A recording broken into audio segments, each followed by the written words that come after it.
రాయబడింది నిజంగా బాహ్యంగా మన క్రైస్తవులుగా కాదంట. ఇక్కడ బాహ్యంగా యూదుడైన వాడు యూదుడే కాడు అని పౌలు చెప్పాడు.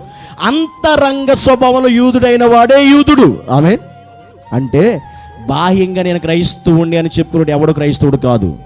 అంతరంగంలో మార్పు చెందుతాడే, అంతరంగంలో మారు మనసు వస్తుందే, వాడే నిజమైన క్రైస్తవుడు. హల్లెలూయా. పై భక్తి చేసేవారు క్రైస్తవులు కాదు, గుర్తుపెట్టుకోండి. అంతరంగంలో నిజమైన భక్తి కలిగిన వాడే క్రైస్తవుడు. ఇది కావాలి దేవుడికి. పైకి నేను భక్తి పరురాలని, పైకి నేను భక్తుని అంటే చెప్పుకుంటే సరిపోదు. అది అంతరంగంలో ఉండాలి భక్తి అనేది. అంతరంగంలో కనపడ అంతరంగంలో ఉన్న భక్తి దేవుడు చూస్తాడు. అంతరంగంలో ఉన్నటువంటి వ్యక్తిత్వాన్ని దేవుడు చూస్తాడు. అంతరంగంలో మనసును దేవుడు చూస్తాడు. అంతరంగంలో మారు మనసు పొందినవాడు, అంతరంగంలో దేవుని ఎరిగిన వాడే క్రైస్తవుడు.